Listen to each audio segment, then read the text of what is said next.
Hey y'all, Ryan Avellone here, coming back at you with another lesson. Today I'm doing electric guitar, and we're doing King Gizzard and the Lizard Wizard, Inner Cell. Pretty awesome song from Polygon Dwanaland, one of my personal favorite albums of theirs. I'm a big fan of the band, and actually getting ready to go see them this weekend. 2 California shows. They're playing the Hollywood Bowl on August 10th. I think 10th and 11th is 11th in San Diego, and they're playing with their orchestra. I decided to go see 2 shows because it seems like a pretty rare opportunity. Pretty excited about that. But today we're going back to 2017.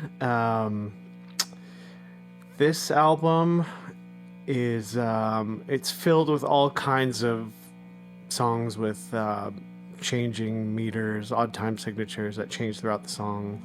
Crumbling Castle, that's another one that's has that going on, and this song has that as well. So I'm just doing Inner Cell today.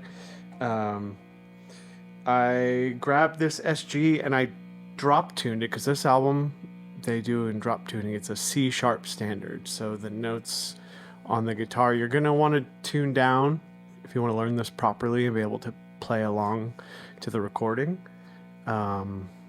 Studio or live, they play it drop down live as well with their like heavy metal guitars. So it's C sharp on our low string, going down F sharp, B, E, G sharp, and then C sharp. So it's C sharp standard. So it's basically 3 half steps down from a standard tuning from E. And normally if I would want to have a guitar actually set up to play in this tuning, but this one wasn't, so it has I think 10 gauge strings on it. Normally I'd probably put like 12s or something like that, and then check the intonation and stuff. The intonation's a little funky right now. It's not quite perfectly in tune because the strings are a little slinky right now, but it won't matter for this lesson. So anyway, the song has a few key parts, guitar parts, and I listened to the recording from the album, and then I kind of watched a few videos to see sort of how they do it live. The album has, I think it's an acoustic guitar on it, maybe acoustic and electric kind of doubled up. There's all kinds of cool layered and polyrhythm stuff going on. So I'm just doing electric guitar. I'll keep it pretty clean, and I'll try to show you the different parts. Some of them kind of overlay on top of each other, and especially on the what I would think of as the verse part. There's 2 parts that overlay. I'll teach you both of them. So the first thing I'm going to teach is the intro, which is kind of like the main riff, which they also play over the chorus part.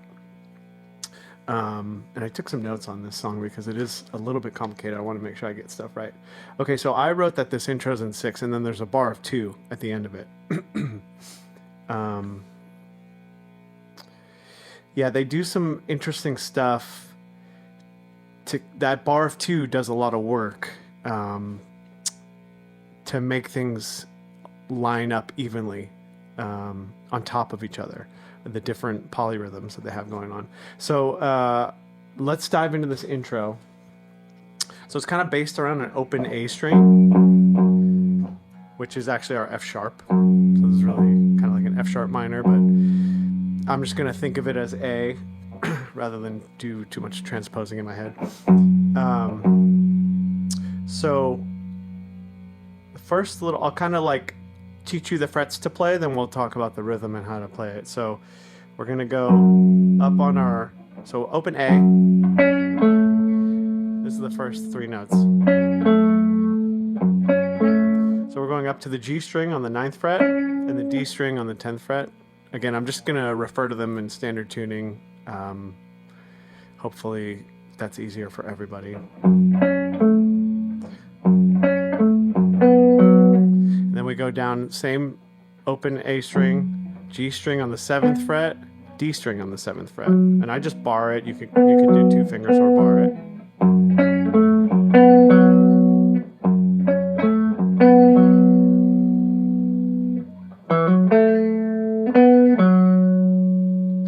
So again, open, 9 on the G string, 10 on the D string, open, 7 on the G string, 7 on the D string, open, and then a little hammer on the D string from 5 to 7, and then 5 on the G string, and then that's 7, 7 again, G, D. So that's the first quarter kind of this riff.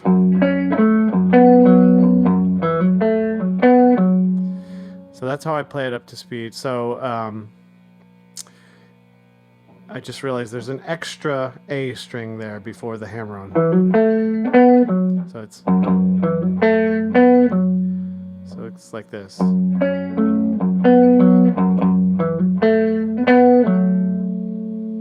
Okay, so that's the first part of the riff, and then it repeats, so that happens twice. So it's like this. And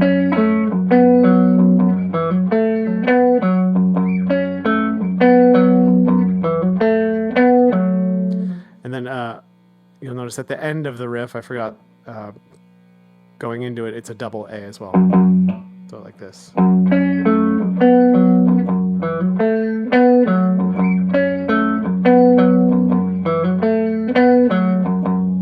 Okay.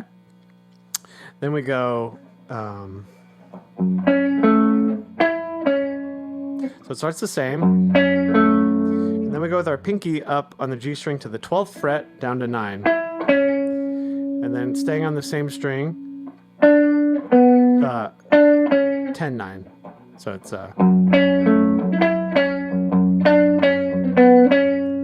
10, 9, 7, 9. So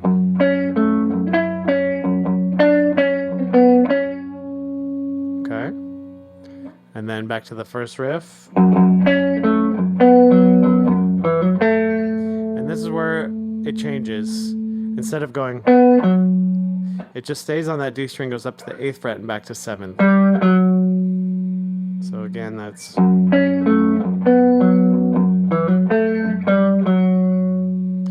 then there's this little bar of 2 that's just 5, 7 on the A string, 5, 7 on the D string. Okay, so let's put that together. So the whole intro riff goes up to that little 2-bar phrase, and then it repeats a whole other time. Same 4 parts, and I'll just show you this now, and then I'll play it. It changes the little 2-bar phrase to. It's a little discrepancy, actually. I was trying to watch some videos and figure it out. I honestly can't tell if it's or it's really close. It's either the 2nd or 3rd fret, but I'm gonna stick. I watched a video from The Gorge, and I saw Joey. It looked like he was playing this note, the 3rd fret on the A string. So we're gonna go 5 on our low string, 3, 5, 7, all on the A string, and then our open E. So that's the end of the phrase. So I'll try to play the whole thing and put it together.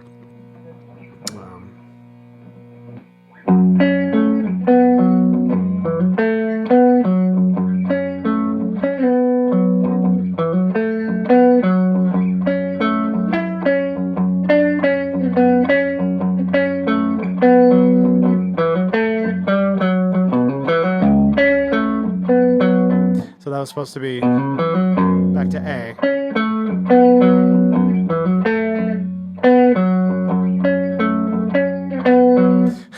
I just learned this. Let me play it again from the top.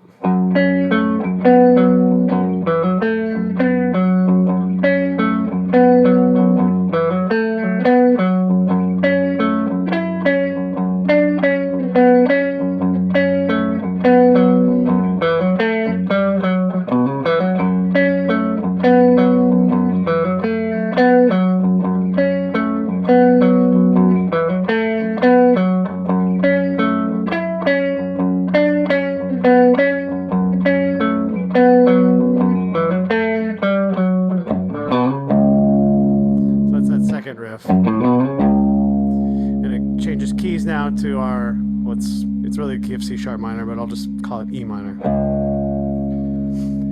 and then there's a big space. So that whole intro section, again, is in 6. And now we're changing into what I think of as 5. I hear the drums playing in 5. 1, 2, 3, 5. 1, 2, 3. And he's really hitting 2 and 3 on his snare drum. 1, 2, 3, 4, 5. 1, 2, 3, 4, 5. For this, what I'll call the verse section here. So now we've changed from this kind of E minor or A minor sound to more of a, now we're changing keys to this E minor over the verse. And the verse is kind of, so it's in 5, and it's going over, and you'll see, it's kind of they play it a little bit differently on the recording versus live. Live, they tend to really focus around this riff, which sounds like this.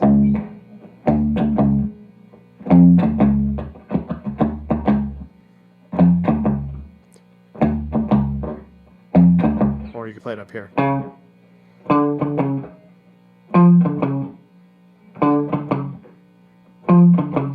And that just repeats. And or I just saw Joey kind of playing, I think actually he's just not even playing, he's singing. And maybe Stu is holding down that riff. And I think Lucas in the bass, that's kind of what the bass is doing over the verse part. And then so let me talk about that. So it's basically an open E, and then the first fret twice, back to E. So, and then 4th fret, 1st fret open. And one thing I noticed, I could hear the guys doing on their guitar to kind of keep the time, as they're doing 5 little muted chicks like this in between. So it's, here, I'll turn it down a little bit. It's kind of like,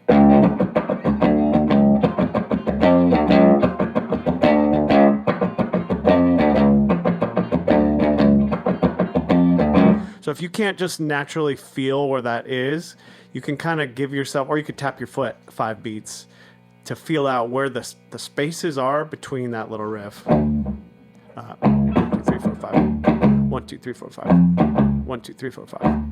1, 2, 3, 4, 5. So that's happening. That's in 5. And then on top of it, there's this kind of synth part that you can play on guitar as well. That's in 6. And the cool thing is it's played 8 times. And then there's that 2-bar phrase, that 2-beat phrase rather, which gives you 48 plus 2, which is 50, which is divisible by 5. So they end up lining up again at the end. These 2 phrases, the one in 6 and the one in 5, repeating over each other, which is super cool. You can get a little lost. I kind of feel like whichever part you're playing, just focus on that part and don't try to listen to the other part. Otherwise, you could get drawn into it. So this part centers around the open E string, and it sounds like this.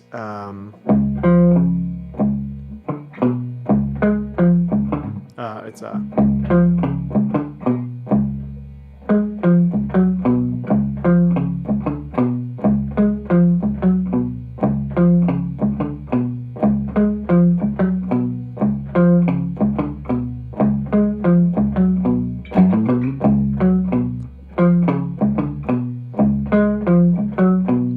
so it's kind of just vacillating between these. It's the open E string and then these 2 different sets of notes. So first thing is going to be 6th fret on the D string, and then 7th fret on the A string with open E first. And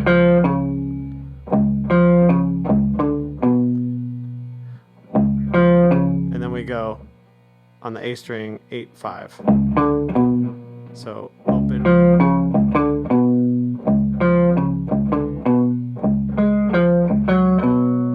And that's the second bit. It's open 9th fret, 6th fret, all on the D string, 5th fret on the D, 7th fret on the D string, 5 on the A.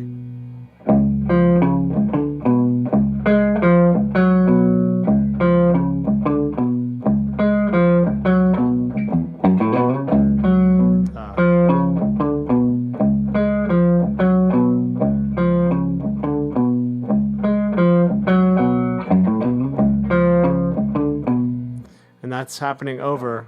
And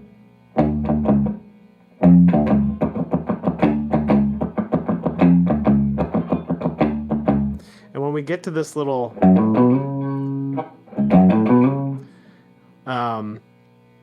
we then slide, I think it repeats one time. So let's play it.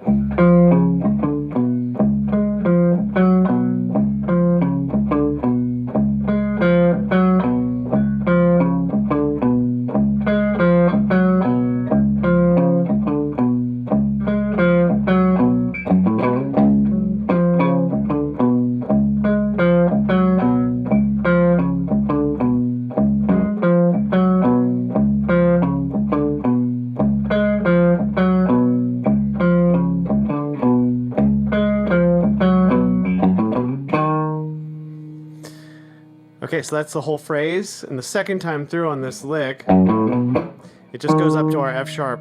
So now we actually change keys. We modulate up a whole step to F sharp, and it's the same riff. And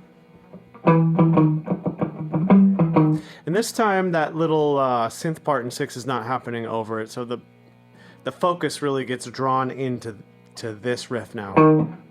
And it's the exact same intervals as in E, just moved up a whole step, but I'll play it for you. So if we're on in F sharp here, on our 9th fret of the A string, 10, 9, and then it goes up to 13. 13, 10, 9. And then those 5 beats between it.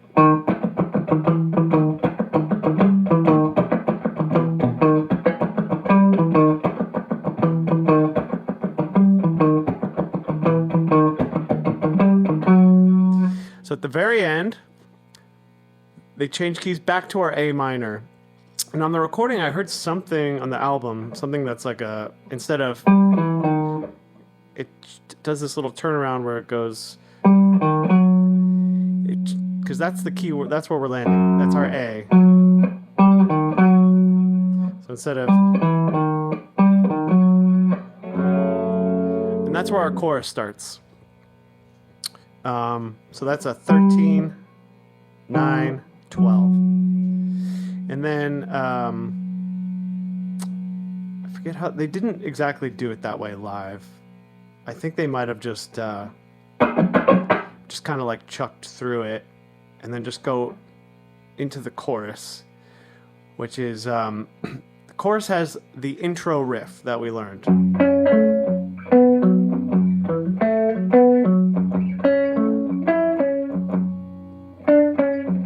That whole thing. And this is a little bit weird again. So that whole thing is in 6, but the chorus kind of chord structure is in what I think of as 10. Or like it's each chord has 2 bars of 5. You can think of it that way. So, and it's like a 5 chord sequence of 2 bars of 5 each, which is a little weird. And those chords are A minor, 2, 3, 4, 5, 6, 7, 8, 9, 10, F, 2, 3, 4, 5, 6, 7, 8, 9, 10, G, 2, 3, 4, 5, 6, 7, 8, 9, 10, D minor, 4, 5, 6, 7, 8, 9, 10, D major, 3, 4, 5, 6, 7, 8, 9, 10. That's the chords for the chorus. The first time they just play it through it once, and then I believe they go back. Let me see. I took notes on the arrangement. I think they go straight back to a verse. Yeah, so straight back to the verse. So just to reiterate, over that chorus, 1, 2, 3, 4, 5, 6, 7, 8, 9, 10. 1, 2, 3, 4, 5, 6, 7, 8, 9, 10. 1, 2, 3, 4, 5, 6, 7, 8, 9, 10. 1, 2, 3, 4, 5, 6, 7, 8, 9, 10. 1, 2, 3, 5, 6, 7, 8, 9, 10. Then it's just that 2-beat riff.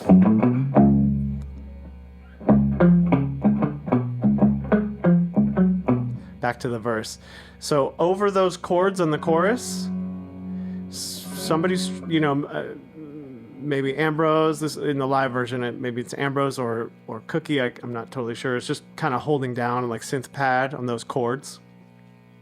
And Stu is actually just like focusing super hard and playing the intro riff, because that's in 6 over a thing that's changing every 10 beats. So again, it's one of those things where you have to just kind of focus on your part and they line up at the end. So Stu's playing this.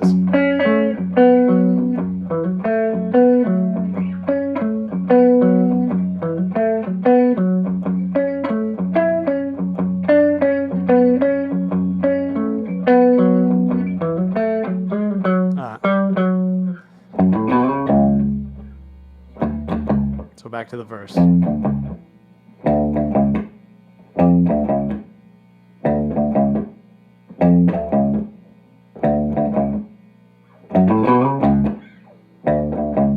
So now everything, we've kind of learned all the parts.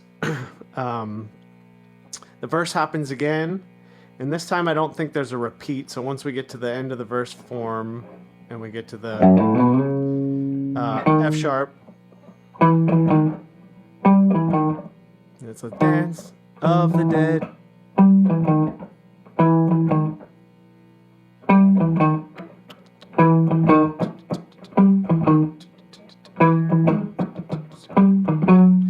Then back to another chorus, and then this time the chorus repeats a bunch of times.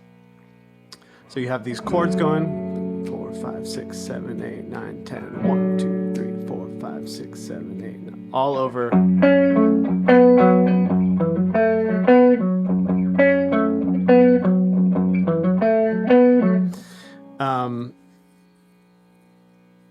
I think that's pretty much all the parts. One other little thing I was noticing they were doing makes it a little bit more complicated, but over this intro lick, you don't really have to do this, but if you want it a little more exact, like how the band plays it, they're doing these hammer-ons.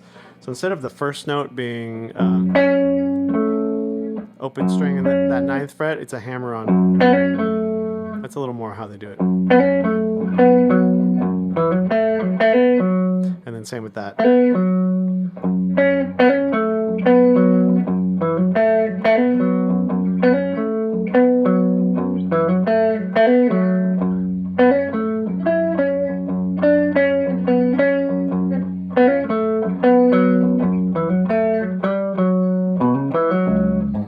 Okay, I think that's all the parts. Good luck out there learning the song. If you guys have any questions, or if I missed something or did something totally wrong, let me know. And appreciate you watching. Good luck. Thanks.